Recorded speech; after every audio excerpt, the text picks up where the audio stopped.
2 Samuel chapter 19. Joab was told, "The king is weeping and mourning for Absalom." And for the whole army, the victory that day was turned into mourning. Because on that day the troops heard it said, "The king is grieving for his son." The men stole into the city that day as men steal in who are ashamed when they flee from battle. The king covered his face and cried aloud, "O my son Absalom, O Absalom, my son, my son." Then Joab went into the house to the king and said, "Today you have humiliated all your men who have just saved your life and the lives of your sons and daughters and the lives of your wives and concubines. You love those who hate you and hate those who love you. You have made it clear today that the commanders and their men mean nothing to you. I see that you would be pleased if Absalom were alive today and all of us were dead. Now go out and encourage your men. I swear by the Lord that if we don't go out, not a man will be left with you by nightfall. This will be worse for you than all the calamities that have come upon you from your youth till now." So the king got up and took his seat in the gateway. When the men were told, "The king is sitting in the gateway," they all came before him. Meanwhile, the Israelites had fled to their homes. Throughout the tribes of Israel, the people were all arguing with each other, saying, "The king delivered us from the hand of our enemies. He is the one who rescued us from the hand of the Philistines. But now he has fled the country because of Absalom. And Absalom, whom we anointed to rule over us, has died in battle. So why do you say nothing about bringing the king back?" King David sent his message to Zadok and Abiathar, the priest. "Ask the elders of Judah, why should you be the last to bring the king back to his palace? Since what is being said throughout Israel has reached the king at his quarters. You are my brothers, my own flesh and blood. So why should you be the last to bring back the king?" And say to Amasa, "Are you not my own flesh and blood? May God deal with me, be it ever so severely, if from now on you are not the commander of my army in place of Joab." He won over the hearts of all the men of Judah, as though they were one man. They sent word to the king, "Return you and all your men." Then the king returned and went as far as the Jordan. Now the men of Judah had come to Gilgal to go out and meet the king and bring him across the Jordan. Shimei, son of Gera, the Benjamite from Baharun, hurried down with the men of Judah to meet King David. With him were 1,000 Benjamites, along with Ziba, the steward of Saul's household, and his 15 sons and 20 servants. They rushed to the Jordan, where the king was. They crossed at the ford to take the king's household over and to do whatever he wished. When Shimei, son of Gera, crossed the Jordan, he fell prostrate before the king and said to him, "May the Lord not hold me guilty. Do not remember how your servant did wrong on that day my lord the king left Jerusalem. May the king put it out of his mind, for I, your servant, know that I have sinned. But today I have come here as the first of the whole house of Joseph, to come down and meet my lord the king. Then Abishai, son of Zeruiah, said, shouldn't Shimei be put to death for this? He cursed the Lord's anointed. David replied, What do you and I have in common, you sons of Zeruiah? This day you have become my adversaries. Should anyone be put to death in Israel today? Do I not know that today I am king over Israel? So the king said to Shimei, You shall not die. And the king promised him an oath. Mephibosheth, Saul's grandson, also went down to meet the king. He had not taken care of his feet or trimmed his mustache or washed his clothes from the day the king left until the day he returned safely. When he came to Jerusalem to meet the king asked him, Why didn't you go with me, Mephibosheth? He said, My lord the king, since I am your servant am lame. I said, I will have my donkey saddled and will ride on it, so that I can go with the king. But Ziba my servant betrayed me, and he has slandered your servant to my lord the king. My lord the king is like the angel of God. So do whatever pleases you. All my grandfather's descendants deserve nothing but death from my lord the king. But you gave your servant a place among those who sat at your table. So what right do I have to make any more appeals to the king? The king said to him, Why say more? I order you and Ziba to divide the fields. Mephibosheth said to the king, Let him take everything, now that my lord the king has arrived home safely. Barzillai the Gileadite also came down from Rogelim to cross the Jordan with the king and to send him on his way from there. Now Barzillai was a very old man, 80 years of age. He had provided for the king during his stay in Mahanaim, for he was a very wealthy man. The king said to Barzillai, Cross over with me and stay with me in Jerusalem, and I will provide for you.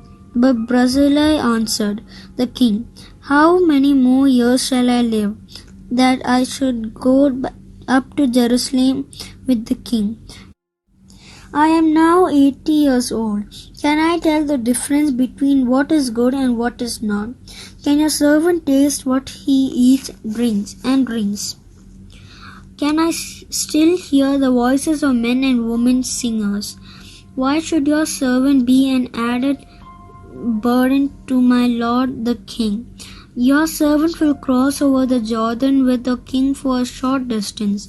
But why should the king reward me in this way? Let your servant return, that I may die in my town near the tomb of my father and mother. But here's your servant Kimham. Let him cross over with my lord the king. Do for him whatever pleases you.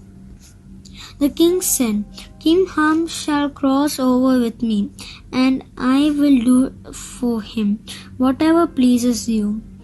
And anything you desire from me, I will do it for you. So all the people crossed the Jordan, and then the king crossed over. The king kissed Barzillai and gave him his blessing, and Barzillai returned to his home. When the king crossed over Gilgal, Kimham crossed with him. All the troops of Judah and half the troops of Israel had taken the king over. Soon all the men of Israel were coming to the king and saying to him, "Why did our brothers, the men of Judah, steal the king away and bring him and his household across the Jordan together with his men?" All the men of Judah answered the men of Israel, "We did this because the king is closely related to us. Why are you angry about him? Have we eaten any of the king's provisions? Have we taken anything for ourselves?" Then the men of Israel answered the men of Judah, "We have 10 shares in the king, and besides, we have a greater claim on David than you have. So why do you treat us with contempt? Were we not the first to speak of bringing back our king?" But the men of Judah responded even more harshly than the men of Israel. 2 Samuel chapter 20. Now a troublemaker named Sheba, son of Bichri, a Benjamite, happened to be there. He sounded the trumpet and shouted, "We have no share in David, no part in Jesse's son. Every man to his tent, O Israel." So all the men of Israel deserted David to follow Sheba, son of Bichri. But the men of Judah stayed by their king all the way from the Jordan to Jerusalem. When David returned to his palace in Jerusalem, he took the 10 concubines he had left to take care of the palace and put them in a house under guard. He provided for them but did not lie with them. They were kept in confinement till the day of their death, living as widows. Then the king said to Amasa, "Summon the men of Judah to come to me within 3 days, and be here yourself." But when Amasa went to summon Judah, he took longer than the time the king had set for him. David said to Abishai, "Now Sheba, son of Bichri, will do us more harm than Absalom did. Take your master's men and pursue them, or he will find fortified cities and escape from us." So Joab's men and the Kerethites and the Pelethites and all the mighty warriors went out under the command of Abishai. They marched out from Jerusalem to pursue Sheba, son of Bichri. While they were at the great rock in Gibeon, Amasa came to meet them. Joab was wearing his military tunic, and strapped over it at his waist was a belt with a dagger in its sheath. As he stepped forward, it dropped out of his sheath. Joab said to Amasa, "How are you, my brother?" Then Joab took Amasa by the beard with his right hand to kiss him. Amasa was not on his guard against the dagger in Joab's hand, and Joab plunged it into his belly, and his intestines spilled out on the ground. Without being stabbed again, Amasa died. Then Joab and his brother Abishai pursued Sheba, son of Bichri. One of Joab's men stood beside Amasa and said, "Whoever favors Joab and whoever is for David, let him follow Joab." Amasa lay wallowing in his blood in the middle of the road, and the man saw that all the troops came to a halt there. When he realized that everyone who came up to Amasa stopped, he dragged him from the road to the field and threw a garment over him. After Amasa had been removed from the road, all the men went on with Joab to pursue Sheba, son of Bichri. Sheba passed through all the tribes of Israel to Abel Beth Maachah, and through the entire region of the Berites, who gathered together and followed him. All the troops with Joab came and besieged Sheba in Abel Beth Maachah. They built a siege ramp up to the city, and it stood against the outer fortifications. While they were battering the wall to bring it down, a wise woman called from the city, "Listen, listen, tell Joab to come here so that I can speak to him." He went towards her and she asked, "Are you Joab?" "I am," he answered. She said, "Listen to what your servant has to say." "I'm listening," he said. She continued, "Long ago they used to say, 'Get your answer at Abel,' and that in Israel you are trying to destroy a city that is a mother in Israel. Why do you want to swallow up the Lord's inheritance?" "Far be it from me," Joab replied. "Far be it from me to swallow up or destroy." That is not the case. A man named Sheba, son of Bichri, from the hill country of Ephraim, has lifted up his hand against the king, against David. Hand over this one man, and I will withdraw from the city." The woman said to Joab, "His head will be thrown to you from the wall." Then the woman went to all the people with her wise advice, and they cut off the head of Sheba, son of Bichri, and threw it to Joab. So he sounded the trumpet, and his men dispersed from the city, each returning to his home. And Joab went back to the king in Jerusalem. Joab was over Israel's entire army. Benaiah, son of Jehoiada, was over the Kerethites and Philistines. Adoniram was in charge of forced labor. Josaphat, son of Ahilud, was recorder. Sheba was secretary. Zadok and Abijah were priests, and Ira the Cherite was David's priest. 2 Samuel chapter 21. During the reign of David, there was famine for 3 successive years. So David sought the face of the Lord. The Lord said, "It is on account of Saul and his blood-stained house. It is because he put the Gibeonites to death." The king summoned the Gibeonites and spoke to them. David asked the Gibeonites, "What shall I do for you? How shall I make amends so that you will bless the Lord's inheritance?" The Gibeonites answered him, "We have no right to demand silver or gold from Saul or his family, nor we have the right to put anyone in Israel to death. What do you want me to do for you?" David asked.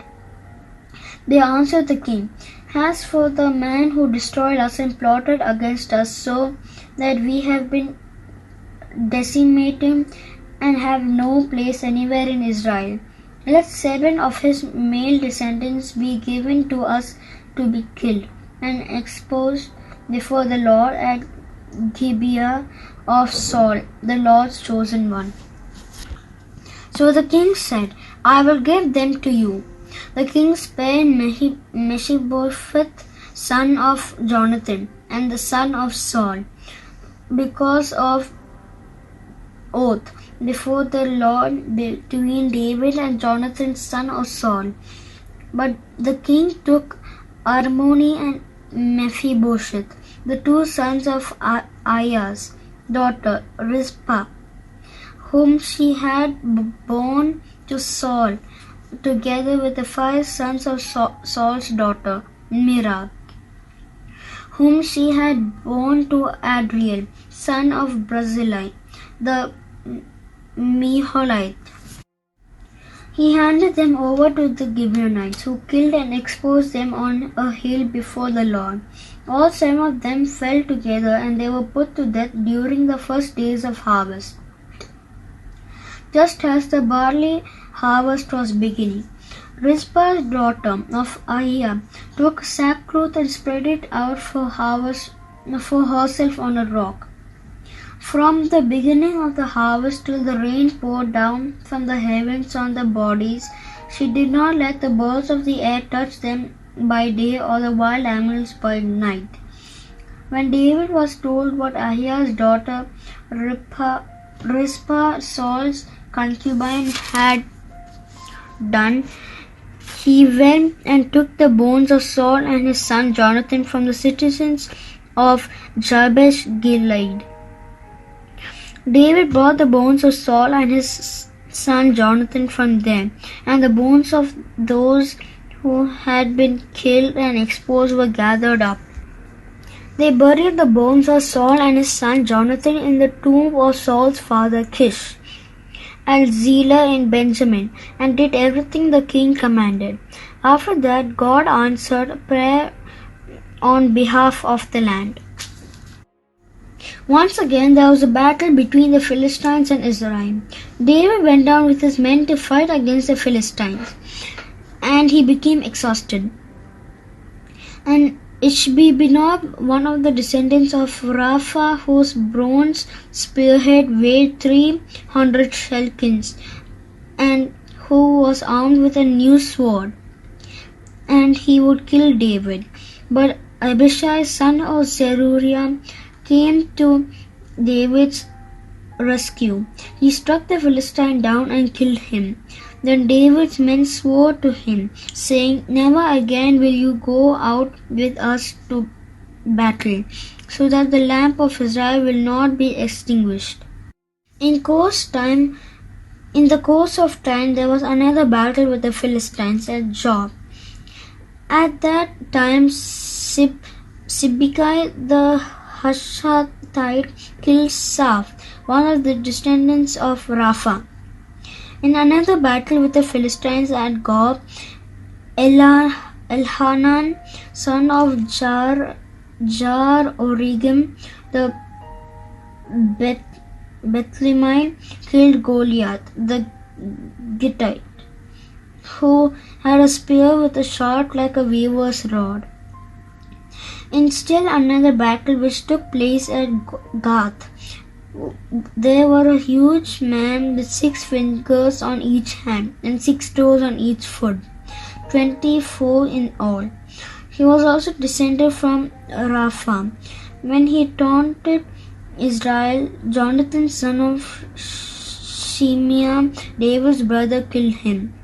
These 4 were descendants of Rapha in Gath, and they fell at the hands of David and his men.